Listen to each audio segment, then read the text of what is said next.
Hi, everyone. What's up? Hello. Welcome. Hi, Sen. I see you. Uh, Welcome to our second episode of Bedtime Stories. We hope you're in the bed, cozy, ready to listen. That's Benny.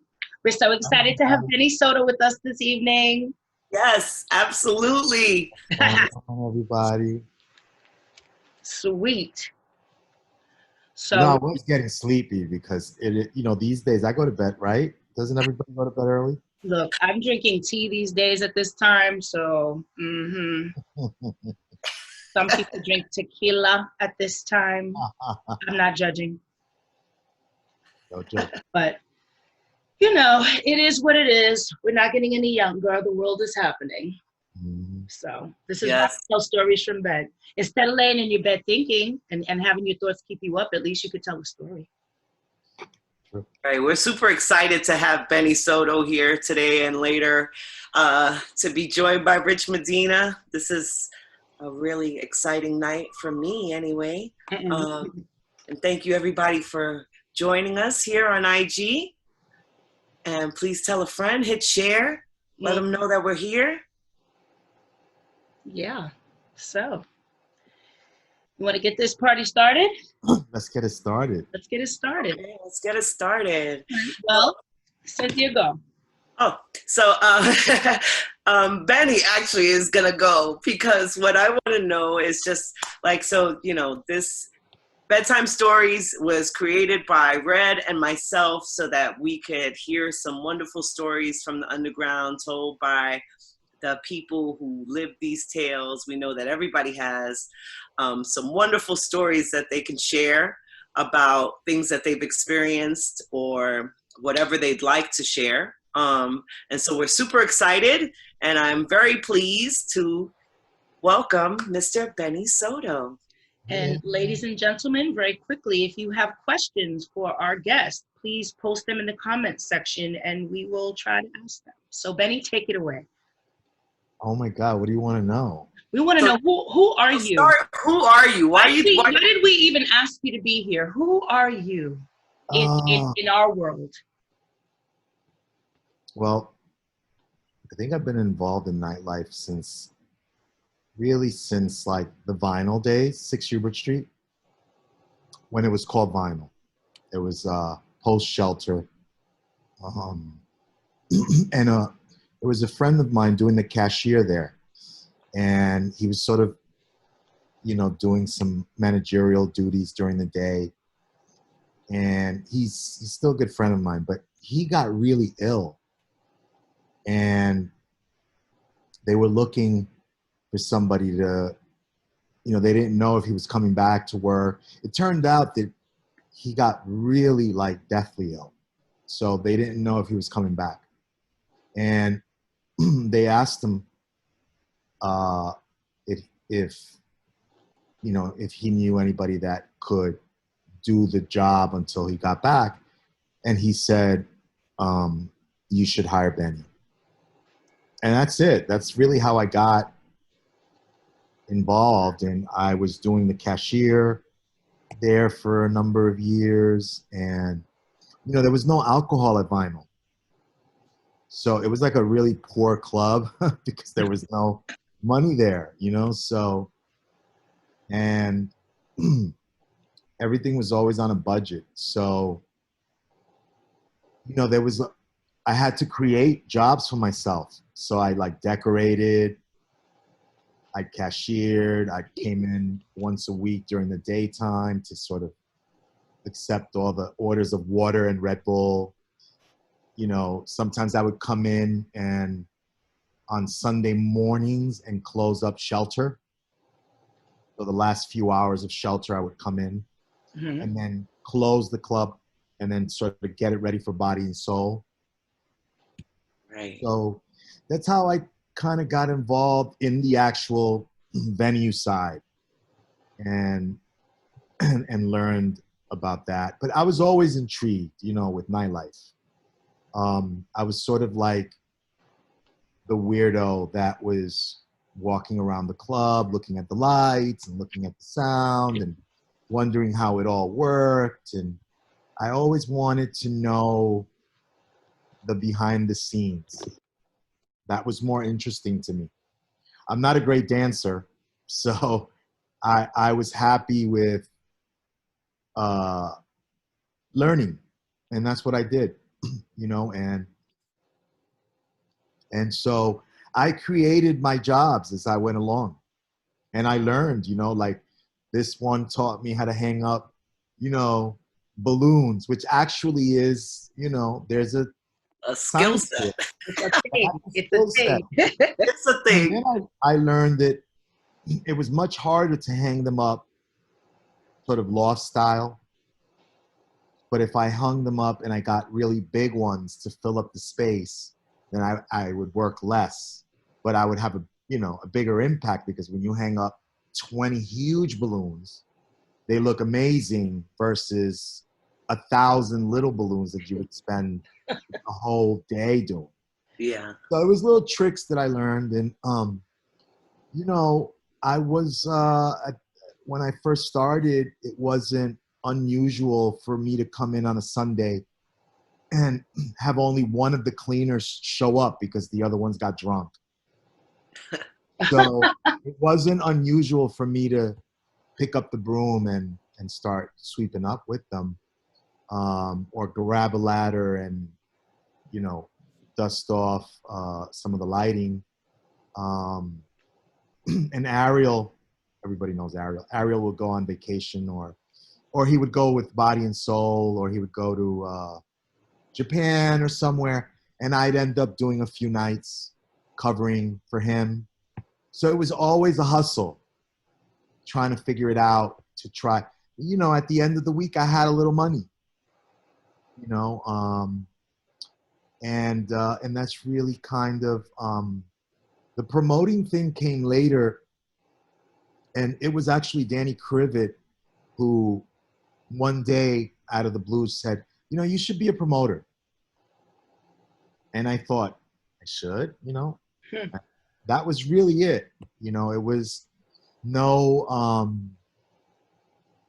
you know, lightning bolt, no, I'm gonna, you know, it was somebody suggested it, and I was in nightlife, so I needed to figure it out. You know, it was always, you know, during those days, I was just trying to pay the rent and feed myself. You know, it was a little bit of a different time as well, you know. So I started to do that really kind of humbly and small at first. You know, my first parties were tiny. And I remember not making much money at all, you know, just trying to figure it out. You know, I think like in nightlife now, like a lot of people, younger people that want to become promoters, I always get this kind of, can we meet for coffee kind of thing? And, you know, I always try to make time for people that want to learn. Because I had a lot of questions, and, you know, like I had to figure a lot of it out. Like, I don't think, you know, I had a few mentors, but I don't really remember people being so like, I'm going to help you, you know? Yeah. So I try to meet up with people, and really what I say to anybody is, you got to start somewhere, right? And I always tell people, bring your expectations down and start there, you know, and get rid of any sort of get rich, you know, schemes that you may have, right? Because that's not what it is. And it's not what it is if you're really trying to start something that's really about the music, and it's really organic, and it's something you care about. You want to make a little money, but you know,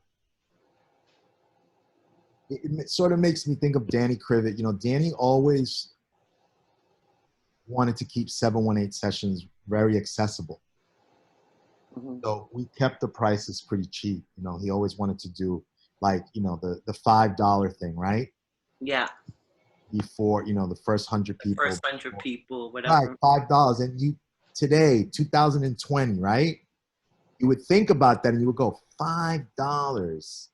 What the hell is $5? Might as well just not charge anything, right? But it's a way of, you know, getting people to contribute something and getting people to get there early. Right. Yeah.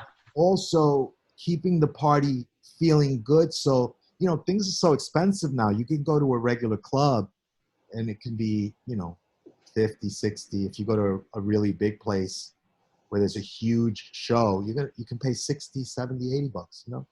So it's kind of 718 Sessions always had this sort of organic family vibe. We wanted people to feel okay about going there, and we didn't want people to feel like we were taking advantage of them. So, you know, I picked up all these little tools along the way. You know, I have to say that being a promoter has been, you know, you wear many hats. Sometimes I feel like I'm a social worker, you know, because I know that feeling. right, people want to tell you their problems and what's going on, and sometimes it's a lot. Sometimes I got to protect myself, and just sometimes people will say, or I think people think that I'm being standoffish or I'm being, you know, not accessible or conceited, whatever you want to say. But sometimes I'm like that because I'm just trying to protect myself. Yeah. Because it's a lot when you got to talk to everybody and take it on. Like I leave a party sometimes and I can get totally drained because, you know, you're talking to this person, that person. Sometimes I just want to have a minute and hear a track that I love. Yeah. And, you know, sometimes I spend the whole night running away from people. Right? The whole night, I'm trying to hide from a few people that I really don't want to interact with. Not because I owe them anything or something. You know, sometimes people just drain your ass, you know? And, you know, they're like emotional vampires. So you learn, you know, it's all been a learning process for me. I feel that I've been lucky and I've been given opportunities. I've made opportunities for myself, but I've also been given a lot of opportunities. I worked with a lot of great people, you know, Rob Fernandez, who was my partner and my teacher really for many years. And he was the hardest teacher. I mean, he was rough. That guy was rough, not easy, but I feel like I learned a lot. Mm-hmm. He taught me, and you know, I've learned a lot. I've had a lot of clunkers. That's a clunker is what I call, you know, the party where you lose money, or the party where you're standing by the door waiting for people to come in and they don't. You know, I call those humblers too. You know, when you have a humbler, you know, you learn. Everything is a learning, you know, process. You know, for years I didn't make any money, you know, and I still sometimes don't. And then sometimes I do, you know, and what I've learned is like you gain experience so that you know what not to do if you come across that situation again. Right. Sometimes you book a DJ and you know, you're dealing with a lot of stuff, expectations from the club, right? Expectations from your audience, you know, the DJ's expectations. You know, you want to make everybody happy. And sometimes you can't. And sometimes everything is okay, and one person will come and say something wrong. And that's it. Your whole night is, but you've learned, you know, like I've learned that you can't focus on that one person. You can't make everybody happy. You know, people come to clubs and they bring everything, all their problems, all their joys, all their sad, everything comes to the club, right? And, you know, you deal with that. You know, that's where people go to let loose. So, it's, you know, and now, right, we're dealing with COVID, so, and everything else. So it's sort of, I don't know about you girls, but it's so surreal, right? Oh, Yeah. it's completely surreal. I have a question for you from the IG from Beatrice. She asks, so what, in your opinion, will parties or events be able to recover after all of this?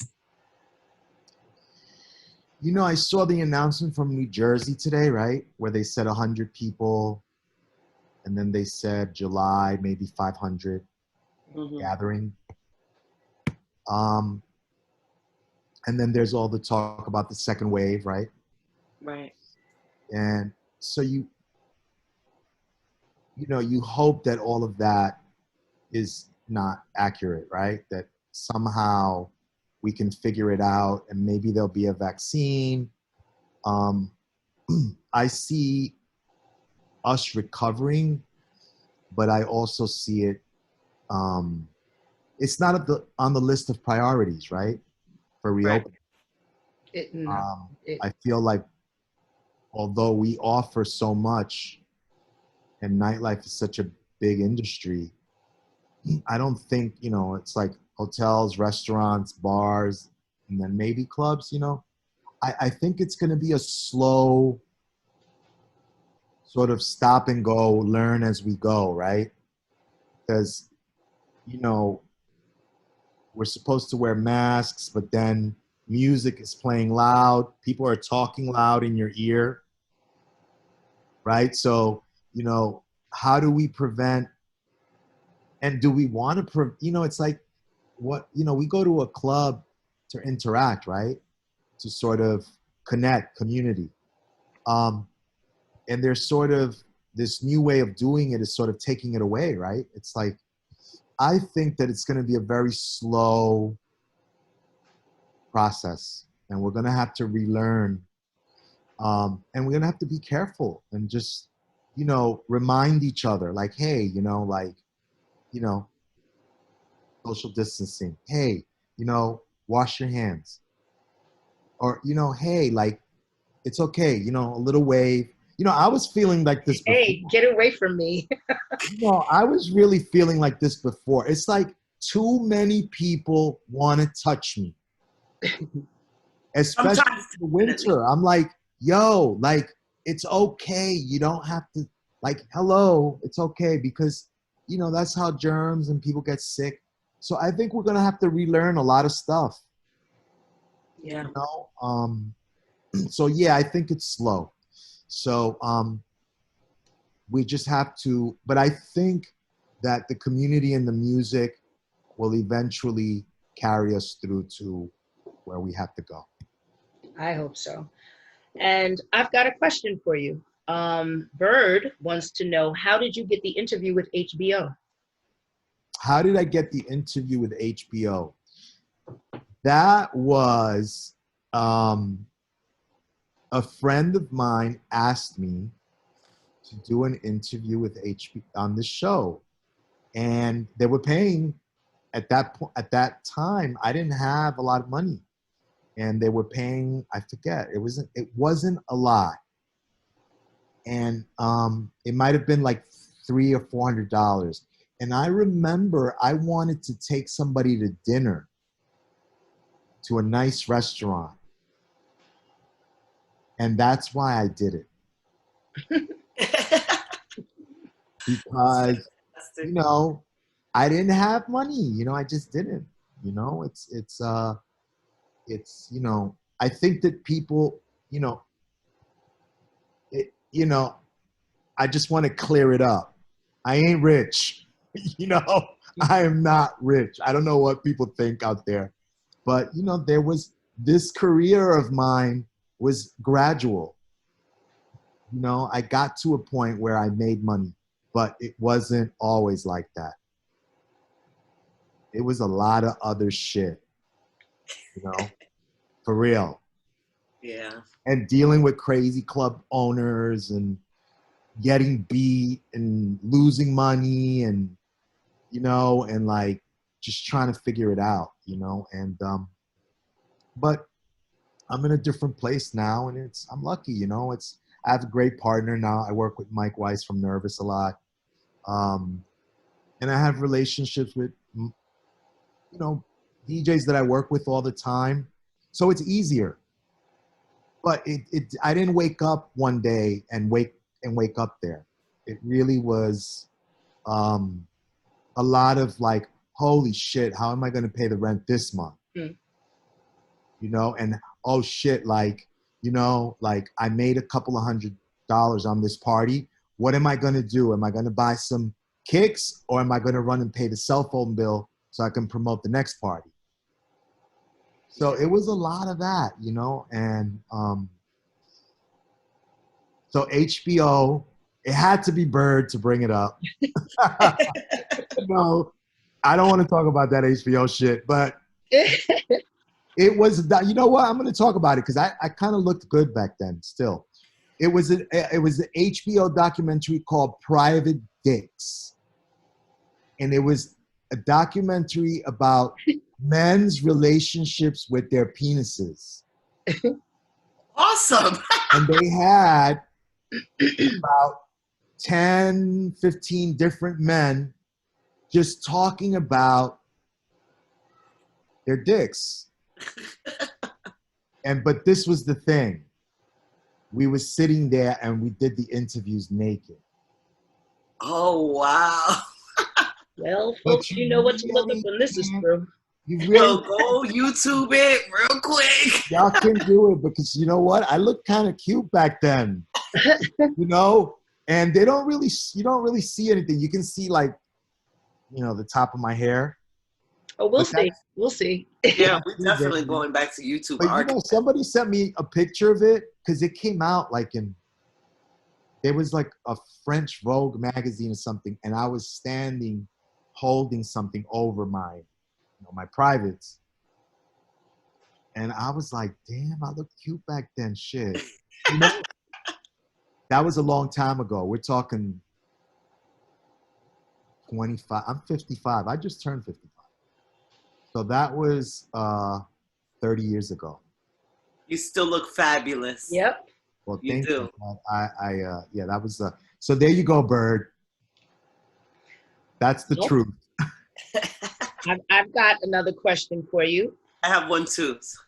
LB Mark wants to know if you can tell us anything, a small, short snippet about Keith Haring. Who wants to know?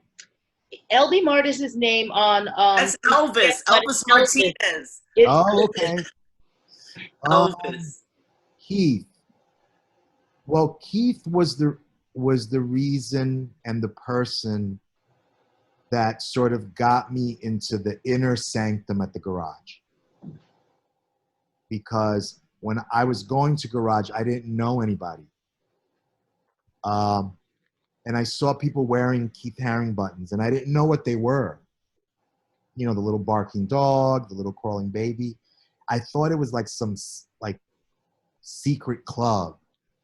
And nobody would kind of tell me, or I just didn't ask, didn't know who to ask. And then finally somebody said, that's the artwork of this guy, Keith. And he's having a show on, Houston, and I think it was Houston and Mercer. And downstairs, they had this black light room, and Juan Dubose, his lover, used to play music there, like on some days, like after work. And everything was day glow, and Keith's art was everywhere. And we would go there, and people would go there and smoke weed and listen to music. And one day, I wanted a button, and I wanted a shirt. I wanted to be part of that cool crew. I was like, so I went to that show, and in walked Keith, and I met him, and it was not long after that I ended up working for him for almost a couple years. And he was a good man. We had a good friendship, and as fate had it, I had to learn some hard lessons in life. and I had to, stray down some dark paths, which, eventually led me to become a better person. But, the garage in that time for me was the best and the worst. Mm. So that's really how I met Keith. Interesting. Cynthia, what was your question?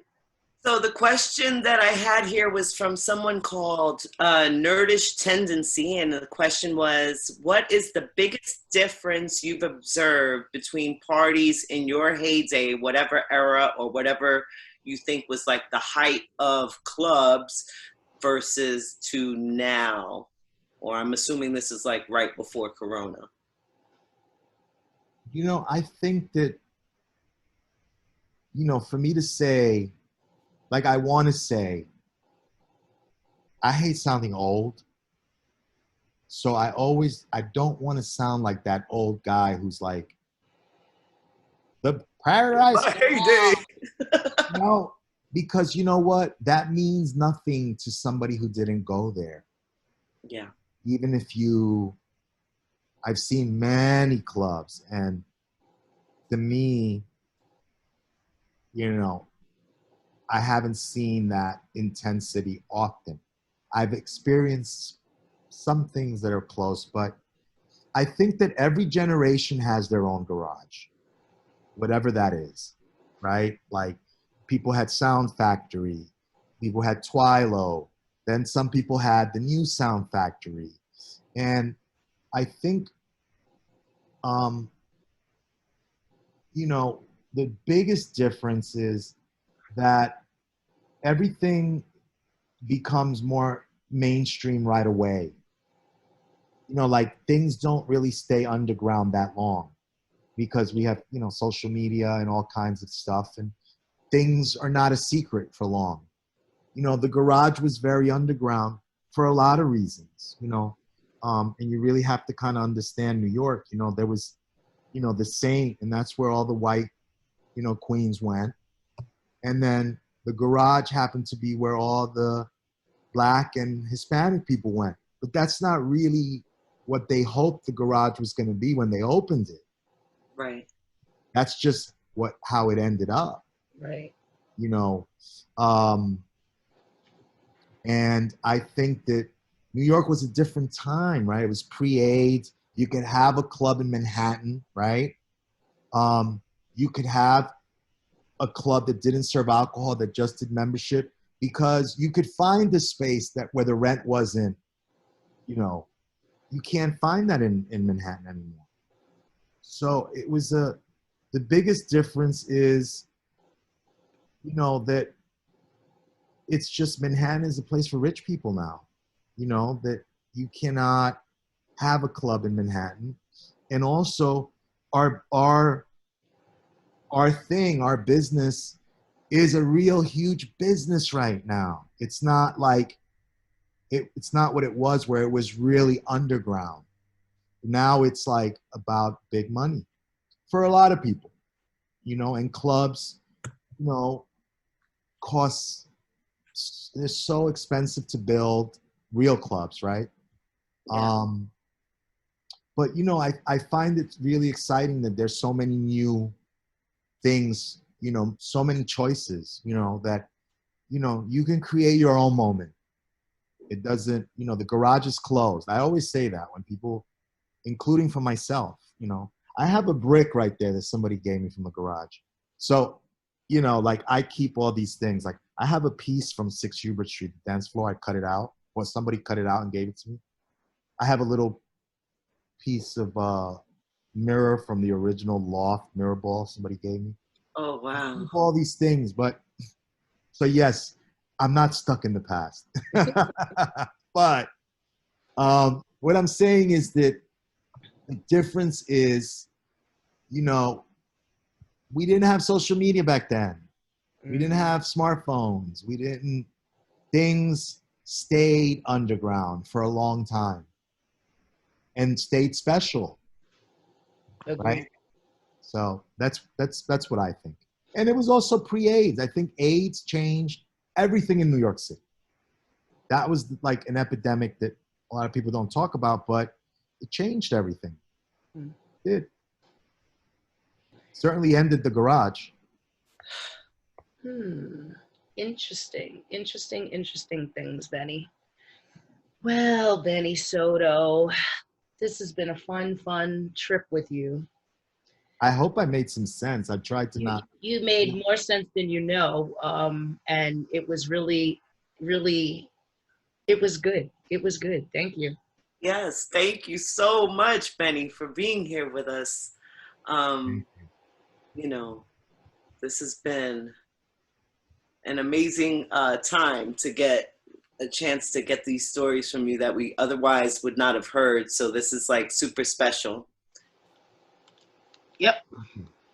So, and on that note, you know, Benny, we're probably gonna have you back at some point because you know you got a lot of things to say, and that was just that's clearly just the tip of the iceberg. Can I stay here for Rich's? Of course, please.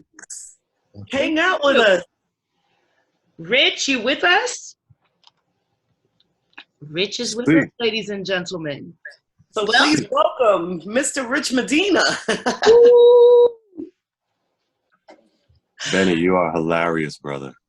Oh my God, I could listen to you talk all day, man. I didn't realize you had such a soothing storytelling disposition, man. You should put that in cans.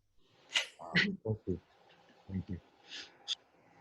Well, Rich, you know, I know you, so I said, let's just get right to it. I say let's get to it, but you know, for those people who don't know Rich Medina, you know, just start maybe by saying just a little bit about yourself and then get into it and get involved. Tell us. My name is Rich Medina. Consider myself a working class artist of a few disciplines. Spent a great deal of my life chasing hip hop culture and chasing b-boy culture and chasing music culture. And praise God has put me in a place where I get to call my own shots and pick my own battles in terms of an occupation. It's not always the easiest. It's, you know, this, as you guys well know, everybody here is steeped in the music business in your chamber of the business. And, you know, like Benny said it really beautifully earlier, you know, there's days where it's hyper thin, man. You know, there's days when you are on ramen mode, and there's other days where you at the flyest restaurant you can find every night, you know, and you kind of ride that surfboard until it hits the shore and paddle back out and figure it out again, you know what I mean? So, and I think that the lifestyle has provided me with some energy that I'm not sure I would have if I had stayed in the Fortune 500 or if I had chosen another career path. So I work in the arts, I teach, and try my best to remain a student, you know. I've come close to what a lot of people would consider fame. And I tell people all the time, when people are throwing sunshine at me, I'm like, you know, you got to understand, there's a difference between me and my famous friends, you know. My famous friends are famous. They're iconic. You can't touch them. You can't get to them. I am well respected, but I'm not famous. If I was famous, you wouldn't be able to get to me. You wouldn't, there would be a buffer between me and the people that come to break bread at the places that I work. And I love that space, you know. It's not necessarily about being a big fish in a little pond, but to my friends that aren't in the arts or in the business, when I walk down the street and I have to shake a few hands, you know, I might as well be Denzel Washington to them. But I got friends that pull up in 5-car bulletproof entourages like, you know, a political diplomat and get squirreled into the space safely just because their being has become something that's so much bigger than their actual presented human capacity. And it was always scary to me, you know? So I like my little lane. you know. My mom told me from childhood, you know, if you stay in your lane, you'll be all right because there's no traffic there. Huh. And as we all have experienced through our various levels of experience in the business, you have people who are extremely well-intended, but they're on that heavily trafficked road and they're trying to get where, you know, trying to get to the promised land through this thick, heavy commercial route. And sometimes it'll beat them up, you know, it'll rip your chi out of you. It'll take your gusto out of your step. And that always scared me, you know. I've been an athlete and a good student my entire life, so I'm no stranger to popularity. But fame is a spooky place, and I'm thankful that I'm not there. I have a question from Letheria here in the chat, and she says, what is your favorite APT memory, good or bad? Wow. Man, how much time we got? Another beautiful point that Benny made earlier in his story was, you know, it's never a good idea trying to sell smart. What you want to sell is, you know, approachability and adaptability. You don't want to sell smart. And you were spot on, Benny, you know, and, you know, I'm 50 now. I still have guys between 55 and 60. Every time they see me and somebody introduces them to me and they hear my story, or this person that they respect says these things about me, and they grab their Paradise Garage card, you know? And for me, that's interesting because, again, to Benny's point, it's not cool for anybody that didn't experience it or didn't know it. But I got out of high school in 1988. I'm from Lakewood, New Jersey. So I grew up in Zanzibar, Skate Key, Sensations, all of that. And I was lucky enough at 16 and 17 years old to have cousins who were 5, 6, 7 years older than me that were garage heads. And I've stood outside of 84 King Street, you know. I watched those famous people come and go in and out that door. I never got in, but I can say that I experienced that magic, that buzz outside of the venue, that now that all of us are working in the business, we've all experienced it. We've all created it. APT was, you know, it was such a special time, man. One of my favorite APT moments was probably about 4 or 5 years in. I started there in late 2000. So sometime between 04 and 05. And Puffy, at the time, he was still called. It hadn't shifted to Diddy yet. And, you know, if anybody knows about that brother's history, you know, he's the cornerstone in New York nightlife and New York party promotion and the definition of hustling and grinding and inventing promotional means that didn't exist before and drawing people into places that they felt comfortable. And, you know, it's a big ass deal. You know, we're in this little shoebox of a club, you know, holds 95 people legally. And I'm there at 10 o'clock and it's me, the bartenders, the bar backs, and security.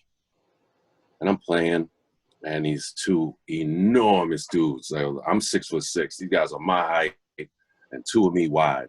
You know, and they're coming in and they're like scouting the place, you know, like walking up and down the bar. If you remember anything about APT, it's just a long rectangle. There's not much to inspect. And I'm in the booth just doing my thing, whatever. It's just two big ass dudes wearing all black. Great first patrons of the night. And they both split. And the room is butt naked again. And 2 hours later, as APT is known for, it's a zoo in there. And here come the two big ass dudes. And they got, one stops at the bottom of the stairs coming down, and he's looking up the stairs. And then he's like backing up as someone's coming down. And the person that's coming down is Puff. And so it's Puff and his two big ass security dudes, and they're standing along the far wall by the bathrooms. And Puff is just like chin on the ground, like who is this fucking guy? Who is this tall, light-skinned dude? And where the fuck did all these girls come from? And I don't feel none of that usual big room commercial pretension in here. So he's hanging out, and he's there for a good hour and a half or whatever. He walked by the booth, he stuck his fist out, he gave me a bump. He was like, yo, you killing it, dog. He leaves, and Tracy, my son's mom, was doing the door for me at the time. And on the way out, Buff goes to Tracy, so like, what is this? Is this an 80s party? Is this a 90s party? Like, what's the theme? You know, and Tracy's like, it's a party? And Puff was like, it can't be just a party. That's infeasible. He's playing 90s stuff. He's playing 80s stuff. He's playing garage type stuff. What's the theme? Like, he got tight. And Tracy was like, it's just Rich Medina. It's Little Ricky's. His family called him Big Rich his whole life. When he got to Philadelphia, people started calling him Big Rich Medina. They started sticking his last name on the end of his nickname. And he got sick of it. So he wanted to pancake that. That's why he titled the party Little Ricky's. That's it. That's the thing. Puff is livid. There's no way this is that. That's just what it is. You're not giving me the sauce. It's Puff, you know. Puff is the sauce king, right? He done created all different types of sauces across the whole palette of New York, and he wanted the sauce. And you know, Tracy was young at the time, but she was savvy enough to know, like, yo, this dude is scouting, and I'm gonna play possum. I don't know nothing. My name is Bennett, and I ain't in it. And to hear that story, and to hear the stories from the people on the staff at the venue when he was in the foyer of the venue, raising hell about her naming the party, but it always makes me chuckle. That's awesome. That is awesome. I have another question, unless you have one, Red. Go for it. So Be Polite wants to know, how do you feel about being one of the people who mainstream the music of Fela Kuti? Man, you know, when I really began to understand, who Fela Kuti is, this was 92. I just moved to Philadelphia. I just got finished playing basketball. I just moved to Philadelphia. I had a Fortune 500 job. I was making a fucking shitload of money. So I was just buying mountains of records from this guy every week. And about 3 months into digging with him, on the way out, he tosses this record on the pile of my records, and it was the best of Fela Kuti. And I listened to it, and I'm like, whoa, what is that? Is that patois? No, that's not patois. What the hell is that? Then I'm looking in the liner notes, I'm like, Lagos, West Africa. Oh, shit. So this is Nigerian patois. Holy shit. And I listened to the messaging, you know, expensive shit, gentlemen, water no get enemy, the black president, his nickname was the black president. And as much as I was thrilled to have a Christopher Columbus moment about the music had already been there.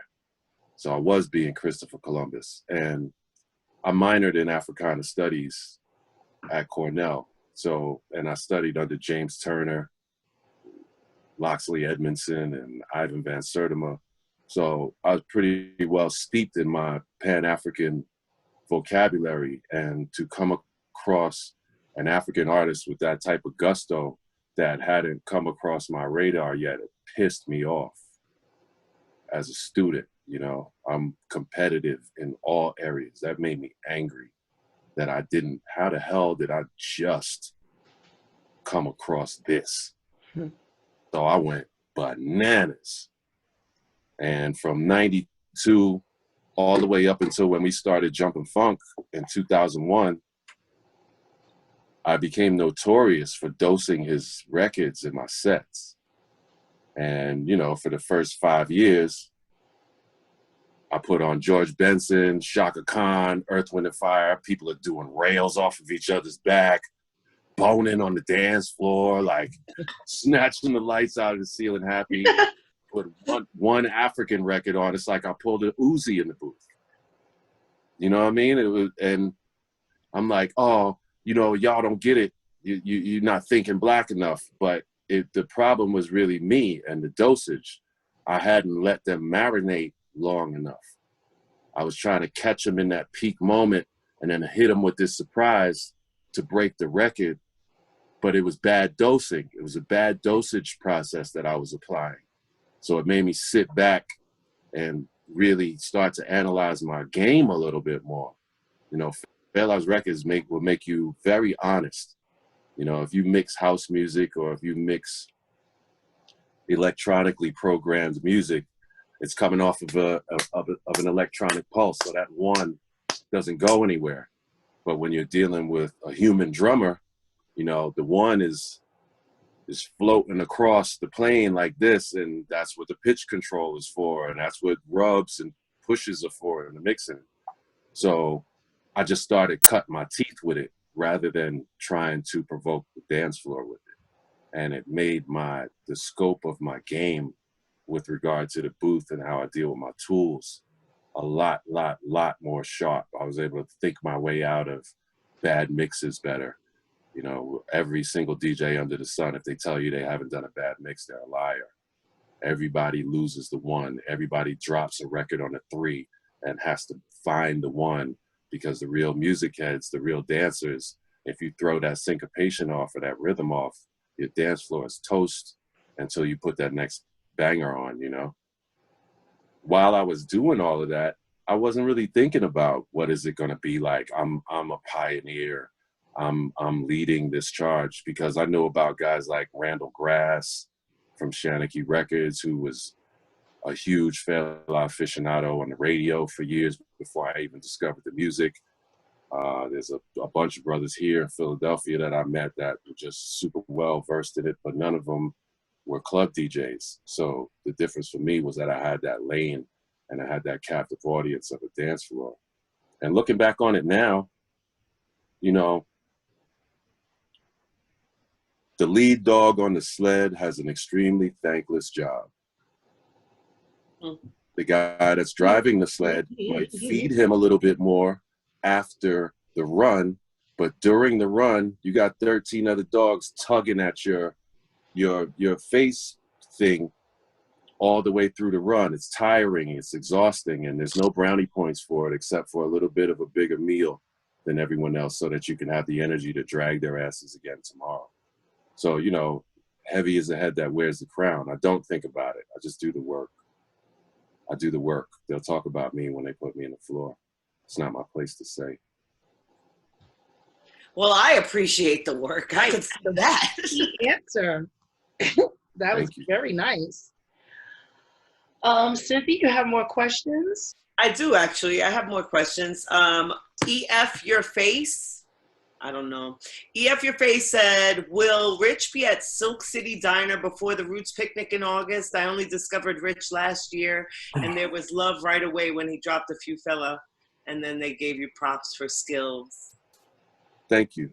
Thank you very much. I think it's safe to say that the Roots won't be at the Roots picnic in August. And they are far bigger a deal than I am. And with that being the case, I doubt it. But in the meantime, I've been reinventing myself in the broadcasting space and trying to find a way to build a matrix around myself virtually the way I have in the club community. Meaning, on a Monday, I can go play hip hop with this person. On a Tuesday, I can go play breaks in 7 inches with that person. On a Wednesday, we can play disco all night. You know, I've worked on my range and worked on my game, and I continue to work on my game every day. So I'm trying to replicate my life as I knew it in the virtual space and present my community with production inside of my programming that represents some of the elements that Benny brought up earlier, the little nuances that go into making a room have atmosphere. You can get 2 different party entities happening in 2 identical rooms, and depending on the savvy of the promoters or the the people that are monitoring the space and taking care of the space while the artist is at work, one could have atmosphere and one could not. So my objective is to try to replicate my life as I knew it here, just in case outside don't get cool again, because we really don't know. The medical experts don't know. The scientific experts don't know. And all of the offices and organizations that speak to that vocabulary have been gutted by the current administration. So it's very difficult to say what's going to be happening in August. But if we're out in the streets again and there's no hard body second wave and we begin to flow back into life as we knew it, I'll be there and I'll be better than I was before we got into this, because now I'm home. You know, this is the first time in my life that I've been physically inside my home for more than 90 days in a row in my entire adult life. While I'm here, the best thing I can do is sharpen my blades. So when outside is cool again, I'm coming with a fresh bag of whoop ass for everybody. Sweet. Got one more question for you. Teribius Monk wants to know, what are some of the books that have influenced you? You always speak with effortless wisdom. You be reading. Hang on one second. I got something for you right here. Hey guys, this is Bedtime Stories. We are pleased to present Rich Medina and Benny Soto. He's just going to get some literary works for us. And if Instagram cuts us off, don't be nervous. We'll be right back. That's right. Hey, big up Tony Touch. Do that every hour. So we're right now on a race against time. James Baldwin, Nobody Knows My Name.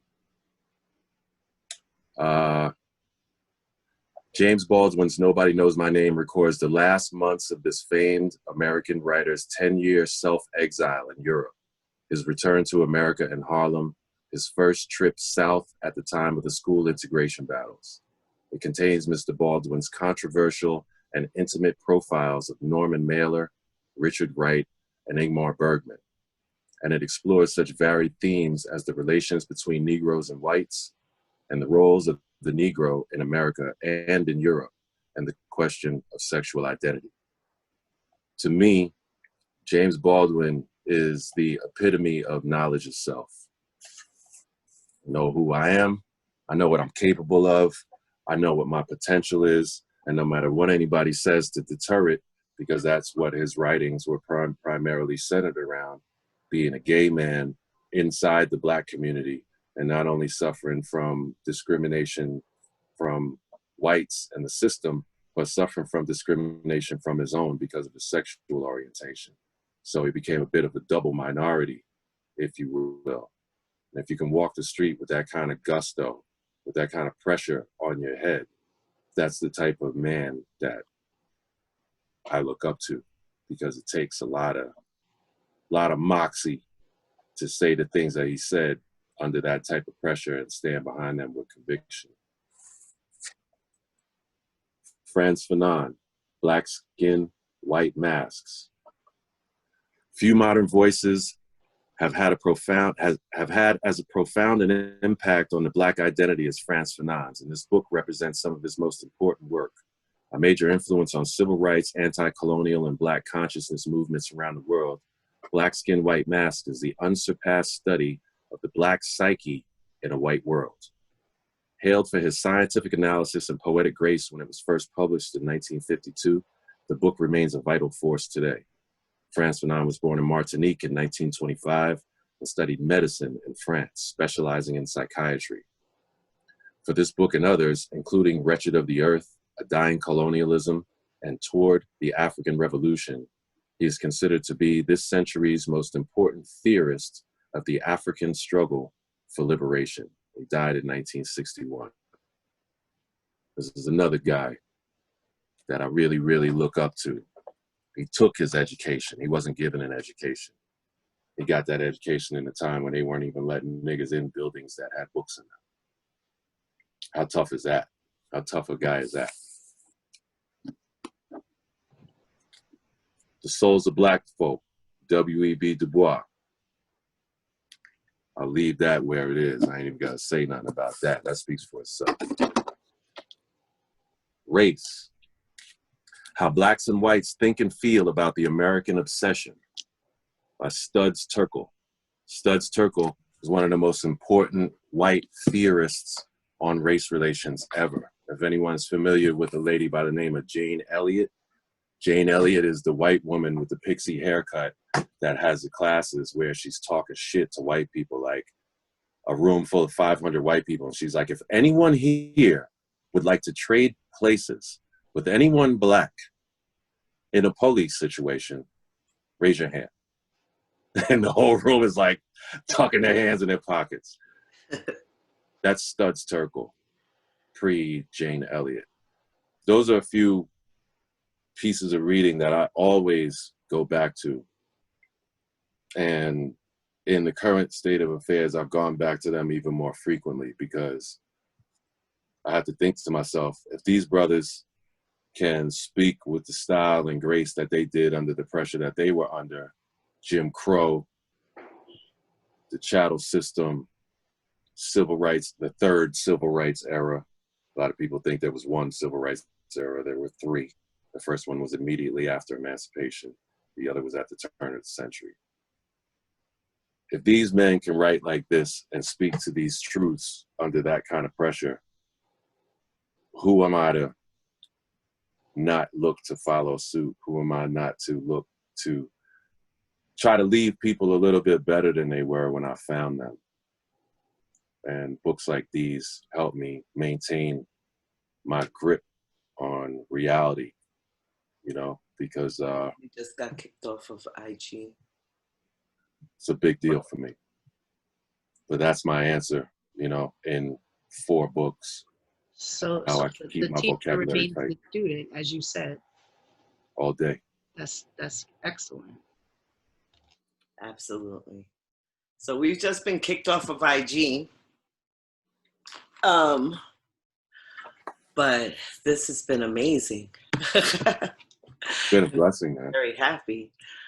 Thank you so much for being here, both of you. It's like such a Thank pleasure you. and an honor to be able to sit here with you both and be able to like hear what you have to say to us.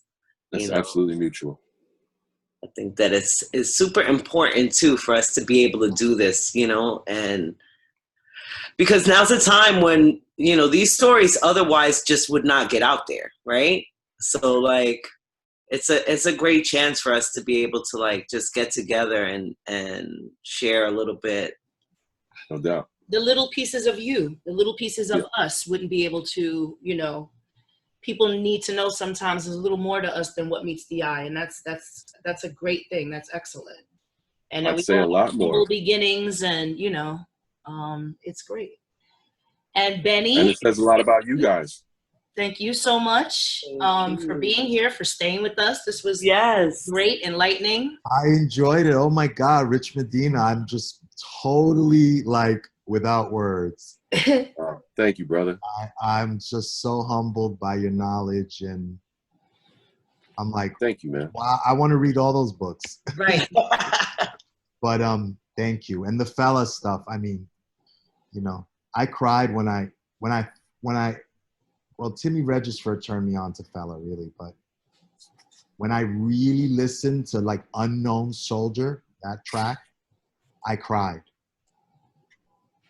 It's a lot, man. It's a lot, you know.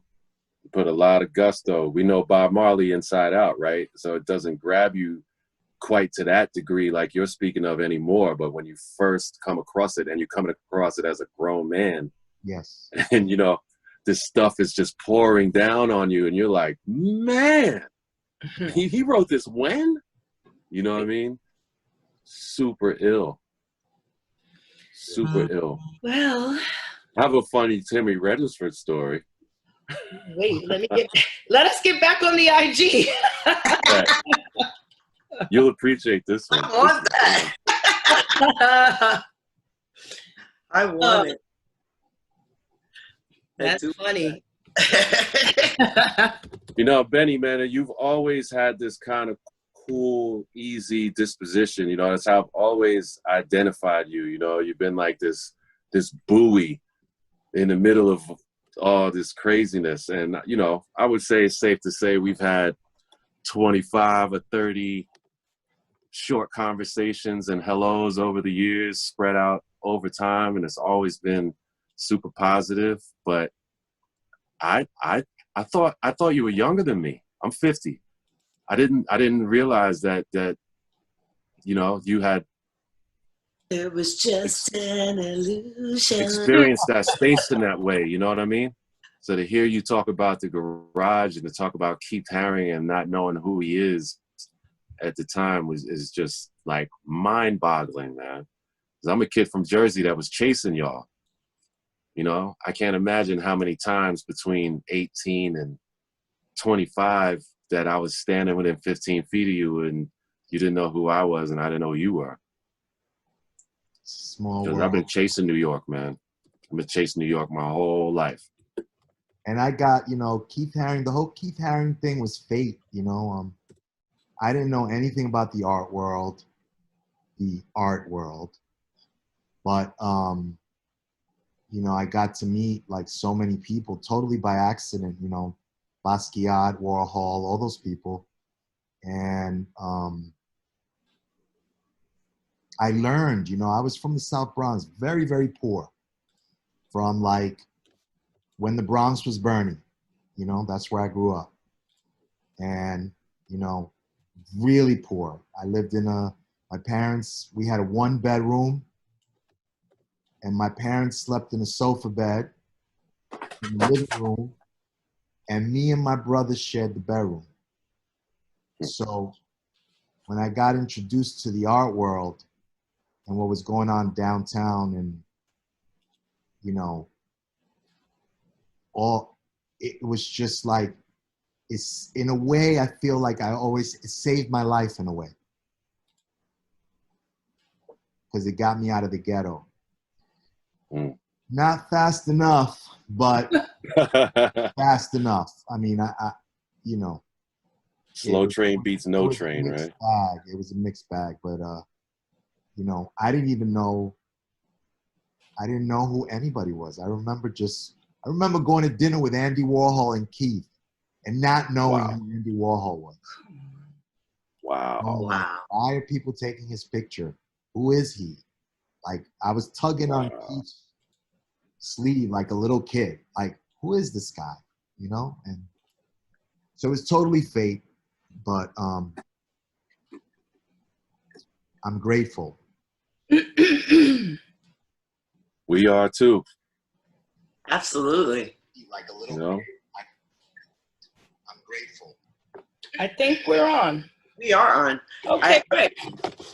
We are on. I want to hear that story that we were waiting to get back on from Rich Medina, that he was saying he has some more stories. Right. We were on our way out, people, and Rich is like, I've got a story. I said, hold on, let's get back on. It was all questions, and I started running my mouth, and I ate up all the damn time. That's all right. That's what happens. So I'm in Amsterdam, in the Netherlands. I want to say this is 98, 99. And, you know, of course, I know what time it is with the shelter. And Timmy Regisford is playing at Paradiso in Amsterdam. Case House, also known as KC the Funkaholic, who's like a brother to me to this day, is the booking agent there. So, of course, because I'm in town, I get a pass, you know. Timmy Regisford's rocking. Go to the club. We're there the whole night, you know, 6, 7 hours, whatever. And Case is like, have you ever met Timmy? I'm like, you know, I've been in the shelter 17 million times, but I've never met Timmy Regisford. That would be amazing. It's crazy. I got to go halfway around the world, and a white dude who speaks English as his third language is going to be my introduction to Timmy Regisford. All right, I'll take it. And, you know, it's the Netherlands, so it's not the same club protocols in terms of closing. So, you know, the sun is coming up when the venue closes. So everybody's tired, a little bit twisted. And he walks me to the booth, and man, Timmy had like 8 big fat CD cases and then like 3 Odyssey boxes of records. And the way the stage was set up, it was just kind of like leveled up a little bit from the behind the stage where you could stay behind the DJ. So you had to kind of reach over. And, you know, Case comes in the booth and he's like, yeah, Timmy, you know, I got a really good friend of mine here. And, you know, he's a DJ from the East Coast too. And he's coming up and he's starting to get his reputation together. And he's a huge fan of yours. I'd like you to meet him. And he turns around and he sticks his hand out to me. He's like, how you doing? I'm Timmy. How you doing? He's really, you know, Timmy, because he's not a man of, he's not a gregarious guy. He wasn't funky with me in the slightest, but, you know, he just, Timmy. He says what needs to be said and he keeps it moving. And he stuck his hand out to say hello. And I went to shake his hand and I had to lean. And I leaned on the table that all the records and the CD cases were on and knocked the you know, the belly legs, that, you know, I have to lock the legs of those folding tables. So one side of the folding table wasn't locked, and I guess it had just been getting all night long. It's getting kind of rattled to this breaking point, and I went to lean over it to say hello to Timmy Redisford and knocked his entire record stash on the floor. Oh God. I was sober as a preacher immediately. Like, oh my God, I am so sorry. In my drunk, sober voice. Oh my God, I can't believe I did that. I'm so sorry. I'm sorry. And he was so cool about it. He was like, hey man, you know, table gave way. It's no problem, man. I know you didn't mean it. Blah, blah, blah. And I sat there and I helped him pick up his CD cases and, oh, okay, yep, this says Blaze and Others. Oh yeah, Blaze and Others. I'm sticking it in the sleeve. Oh, this is Masters at Work. Oh yeah, Masters at Work. And, you know, my introduction to Timmy Redisford, not only do I smack his whole record stash on the floor, but I end up actually getting to run my hands through this piece of his record collection that he was carrying around with him. And that was that was a funny highlight for me. That's a great highlight. That's a great story. That's awesome. It is. So if you're just joining us, this is Bedtime Stories, Redness and I, Sin Rose, presenting Bedtime Stories with our wonderful special guests, Mr. Benny Soto and Mr. Rich Medina. And thank you all for being here. Thank and you I'm all sure we for can being just here. keep talking all night. Right. Yes, and you want to end or you want to do a bonus question? I mean, you have a bonus question in I have mind? a bonus question. Let's do a bonus. Rich, the bonus question is someone asked, do you think that you are great at digging in the crates? And do you think that the new generation of DJs will know how to dig? I think that I'm one of the very best at what I do. I put my 10,000 hours in. I bust my ass. So, yeah, it ain't a bragging point. It's a fact. I'm very, very good at what I do. Being good at digging is a relative point. What are you digging for? Why are you digging? What's the criteria? That's a wide lens, you know, to cast. I understand it, but that's a wide lens to cast. That's a difficult question to answer. I mean, if you look around this place, I would think I'm pretty damn good at digging, but I know guys with record collections half the size of mine that are worth 5 times as much. I know guys that have warehouses of records that are in the most pristine condition, and the cheapest record in there cost them $100. You know, am I comparing myself to them? Not necessarily, because I'm the guy that'll take $100 record to the club and play it. That's what you bought it for. For me, you know. So in my method of going after music, yeah, I think I'm pretty good at it. I think I got a pretty good ear for honest lyrics and well thought out music production and things that grab me melodically and harmonically, or that put me in a state of mind that I believe if I can present it at the right time of night between the right two records for the right people, it's going to change my career. And my career gets changed to every party because of records like that. So yeah, I feel like I'm good at it. As for the next generation, look, you know, when I was 16 and 17 and my uncles heard the music that I liked, they thought it was shit. You know, I grew up in a very, very serious Baptist family. So anything secular was kind of looked at a little bit funny to begin with. And then if it has some cussing and too much slang in it, it was pure trash. I could be that guy at 50 years old listening to what these young cats are doing right now and say, yo, where's the lyrical content? Where's the uplifting stuff? Where's the thing that you could play for your mother when you're 30 years old and be proud of it? But what the fuck am I? Opinions are like assholes. Everybody's got one, and most of them stink. You know what I mean? So I don't know. I know guys with digital record collections that are brilliant. You know, beautiful, well thought out, everything tagged perfectly, all the artwork, big, beefy, chunky files that sound great on any sound system. There's good digging there too. You know, if you're making a comparison between analog and digital, you know, for the old heads, if you're not keeping up with the kids, you're going to get left behind. For the kids, if you don't respect the history, all that hype is just going to be hype. It's going to flash out in a minute. So you better curb your enthusiasm. You know, the highs aren't always as high as you think. The lows aren't always as low as you think. Stay humble, work hard, and shut the fuck up, and everything will be all right, I say. Thanks, Rich. Benny, I have one bonus question for you, if that's all right. Yep. When did you decide that you were going to play music and step into the DJ arena? Ooh, I like that. That's a good one. I like that one. I was going to ask that. You know, I don't consider myself a DJ. I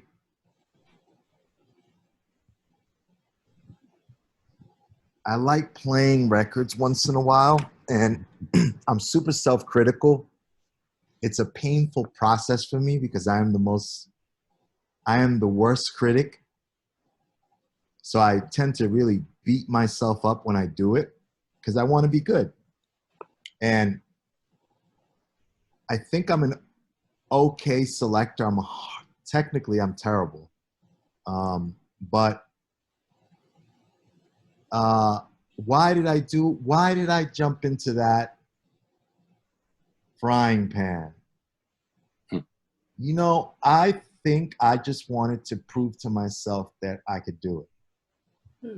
You know, I think in some ways it was easy for me because I was I first started just playing once a year. It was for my birthday at 718. And then I started to do it at other places. And I think that I just want to do it as long as it's fun. You know, I don't really consider myself a DJ. I just, you know, I get asked quite a bit these days. And believe it, like, to me, I'll tell you where I love to play. There's a couple little after hours in Brooklyn where like 20 or 30 people go. Nice. And I could play anything and they love it. And to me, that's the joy that I get, you know, like, I'm smiling because I, remember the first few times where I would get like $150 or something like that. And I could not stop smiling because I was like, I got $150 for playing music. It was like being on the other side, because I paid so many DJs for so many years. So that's a complex question. I mean, because I think like somebody like, for example, like Rich, who's devoted his whole life to his craft. So when I think of somebody that is a DJ, right, that can talk about music in the way that like Rich can, or Timmy can, or Francois, or Danny, or, these people that have devoted their, so when you say Benny DJ, I just don't see it. I totally understand that. Somebody who's enjoying themselves doing something different. Can I say something to that? Can I say something to that? Say anything. You said something really beautiful, Benny, and I wanna really make sure that everybody that's listening understands that. You said, technically, I'm terrible, but I think I'm a good selector. As someone who is dedicated and considers themselves a DJ, the talk that you're talking, that's David Mancuso talk. David Mancuso, I mean, when have any of us heard David Mancuso mix two records, right? But then you look at what the Loft did for the gallery and the garage and everything that followed it. For us. All of that foundation was created by a selector. And sometimes the selectors, if I have a technical sensitivity, and a way of roping things together in a unique fashion, okay, cool, that's my Thor hammer, right? But you have this shield, this superpower shield of the freedom to say, I'm going to go from 120 BPM to 90 BPM to 110 BPM without that thing holding you in any constraints, which is a whole other kind of beauty when it comes to presenting music. So I wouldn't shortchange yourself. You've been around, bro. Like, you're a tenured guy, and you paid a bunch of people, some of whom, full well they didn't deserve the money that you gave them. So I'll say it for you. It's cool. And I've been to that after hours, Benny. You're all right with me. Yeah, man. There's room for everybody, bro. You've been around. You ain't nobody to mess with. I have to say that. Thank you. Well, that all made me a little bit less scared to play some records. This isn't about me. This is about you guys. So, guys, I just want to go to that 20 or 30 person after hours and be in there in the moment, like, Yo, Benny, she gonna pop up on you. She gonna pop up on you with a UDG bag now. Like, what's good? Well, guys, I think the time has come. We've done our bonus minutes for the evening and bonus questions, and it was absolutely wonderful. I could do this for a lot longer. Absolutely. So everybody out there, this is Bedtime Stories, episode 2. I'm Red, and I'm Sin Rose, and we are very pleased to have had some wonderful stories and sharing from Rich Medina and Betty Soto. And let's see, Cynthia, who do we have next week? Do you know off the top of your head? Shannon. We have, and Bobby Morales. No, not Bobby Morales. It is Anthony Lamont and boy. Janice. Oh boy, that should be fun. I'm going to wear a hat. This should be a blast. I'm going to wear a hat for that. I'm going to wear a hat in bed. Yep. Well, everybody, we will see you next Tuesday, and same time, same place. So, Thank you, guys. whoever's out there, thank you for joining us. Rich, Benny, that was awesome. And, we'll definitely have you back. Yes. Thank you very much. Thank you. Thank you. Thank you. One love, guys. Good night, people. Peace. Good night.